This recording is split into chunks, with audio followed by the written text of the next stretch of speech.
Hello, I'm Severin Suzuki speaking for ECHO, the Environmental Children's Organization. We're a group of 12 and 13-year-olds trying to make a difference. Vanessa Suddy, Morgan Geisler, Michelle Quigg, and me. We've raised all the money to come here ourselves, to come 5,000 miles to tell you adults you must change your ways. I am afraid to go out in the sun now because of the holes in our ozone. I am afraid to breathe the air because I don't know what chemicals are in it. I used to go fishing in Vancouver, my home, with my dad, until just a few years ago we found the fish full of cancers. And now we hear of animals and plants going extinct every day, vanishing forever. In my life, I have dreamt of seeing the great herds of wild animals, jungles and rainforests full of birds and butterflies. But now I wonder if they will even exist for my children to see. Did you have to worry of these things when you were my age? All this is happening before our eyes, and yet we act as if we have all the time we want and all the solutions. I'm only a child, and I don't have all the solutions. But I want you to realize, neither do you. You don't know how to fix the holes in our ozone layer. You don't know how to bring the salmon back up in a dead stream. You don't know how to bring back an animal now extinct. And you can't bring back the forests that once grew where there is now a desert. If you don't know how to fix it, please stop breaking it. Here, you may be delegates of your government, business people, organizers, reporters, or politicians, but really, your mothers and fathers, sisters and brothers, aunts and uncles, and all of you are someone's child. I'm only a child, yet I know we are all part of a family, 5 billion strong, in fact 30 million species strong, and borders and governments will never change that. I'm only a child, yet I know we are all in this together and should act as one single world towards one single goal. In my anger, I am not blind, and in my fear, I am not afraid of telling the world how I feel. In my country, we make so much waste. We buy and throw away, buy and throw away, buy and throw away, and yet northern countries will not share with the needy. Even when we have more than enough, we are afraid to share. We are afraid to let go of some of our wealth. In Canada, we live the privileged life, with plenty of food, water, and shelter. We have watches, bicycles, computers, and television sets. The list could go on for 2 days. 2 days ago, here in Brazil, we were shocked when we spent time with some children living on the streets. This is what one child told us. I wish I was rich. And if I were, I would give all the street children food, clothes, medicines, shelter, and love and affection.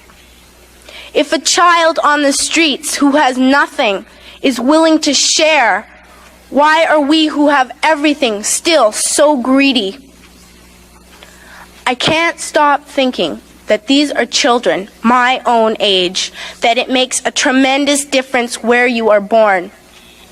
That I could be one of those children living in the favelas of Rio. I could be a child starving in Somalia, or a victim of war in the Middle East, or a beggar in India. I am only a child, yet I know if all the money spent on war was spent on finding environmental answers, ending poverty, and finding treaties, what a wonderful place this earth would be. At school, even in kindergarten, you teach us how to behave in the world.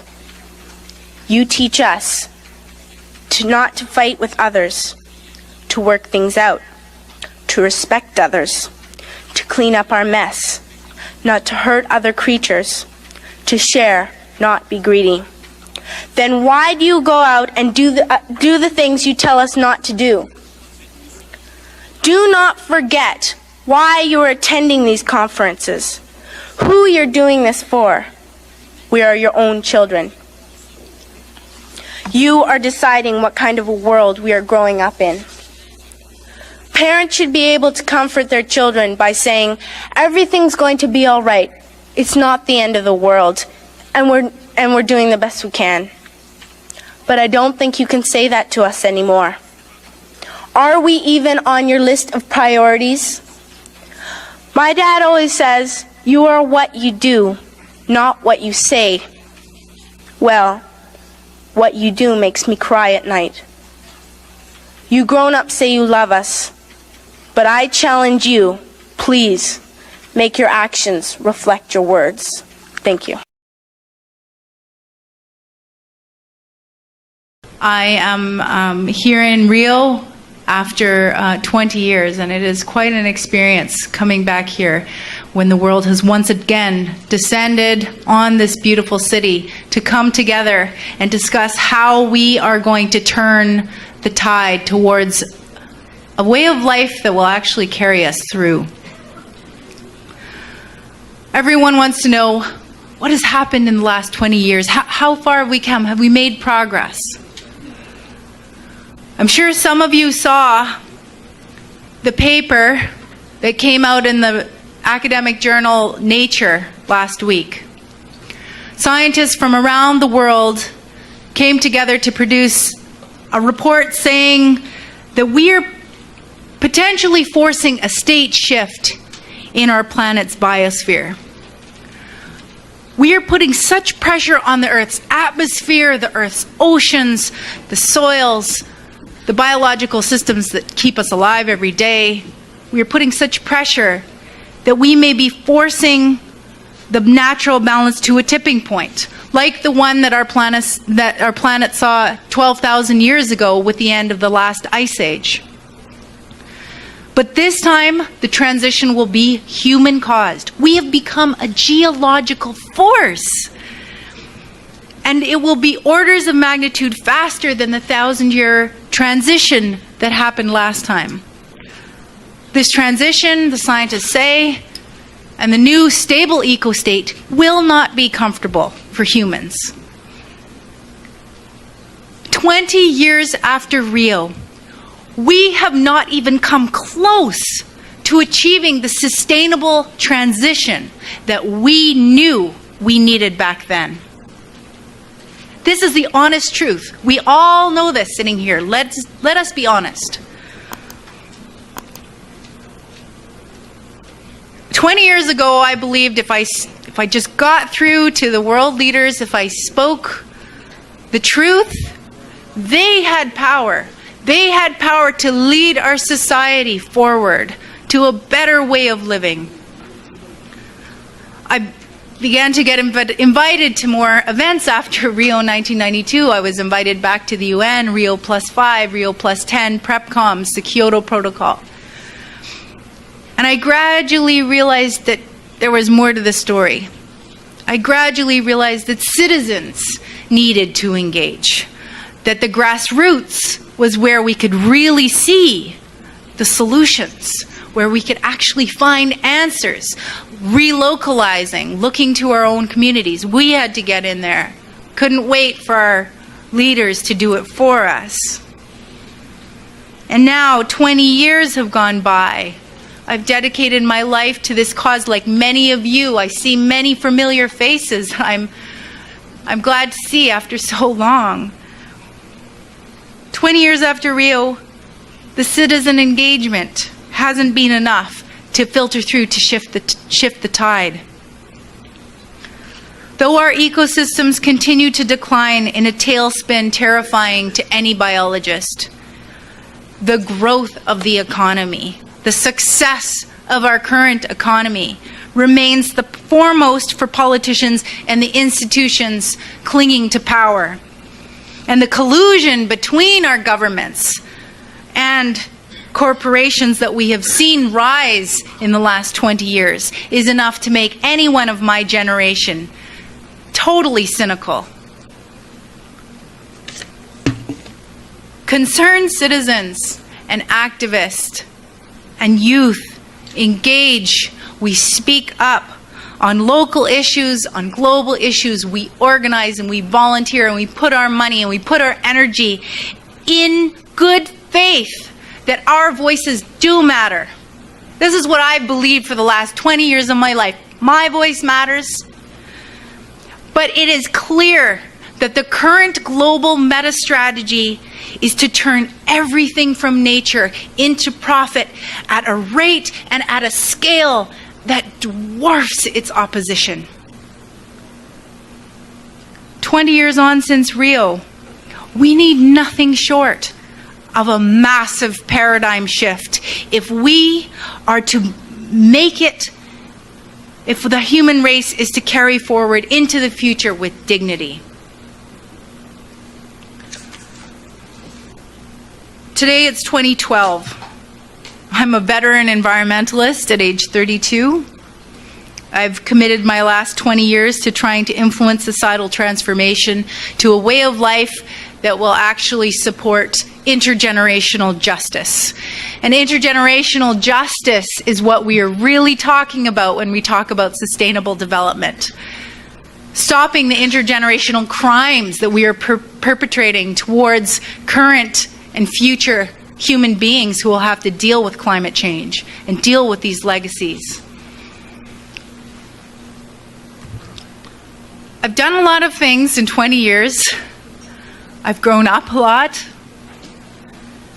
But those 6 minutes speaking to the UN 20 years ago, 2 decades ago, remains the most powerful thing I have ever done, the most strongest thing I have done in my life to affect people. Since then, I have received letters from people around the world who can't even express how moved they were.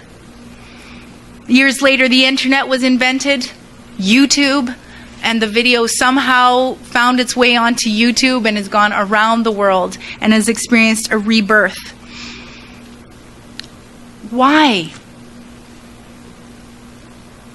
I think that this phenomenon shows that the world is hungry for this message, that we are desperate to hear someone speak the truth, speak this message.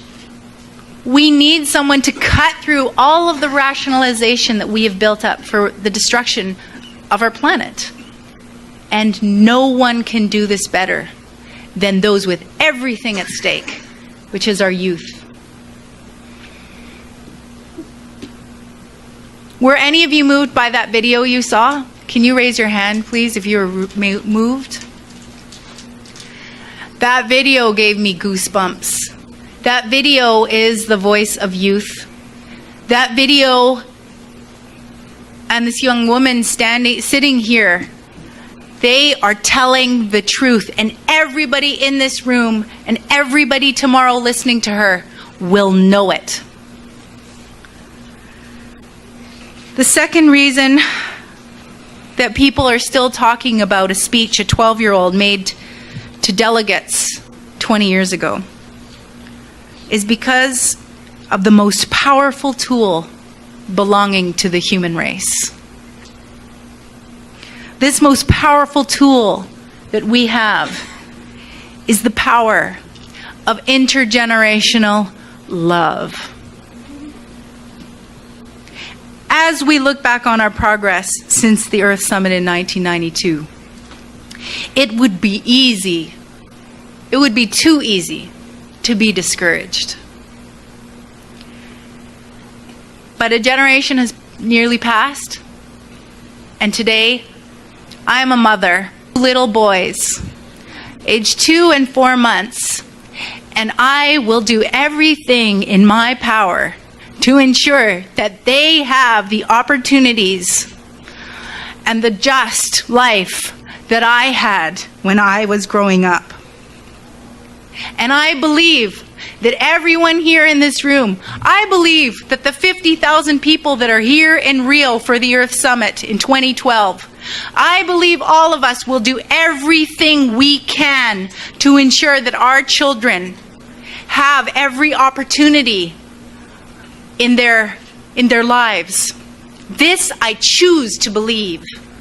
And because I choose to believe this, I am optimistic for the future. We are at a turning point. We are gathered here today. We've done this amazing project. We are listening to our young people. And I believe we are going to change for the better. Thank you very much.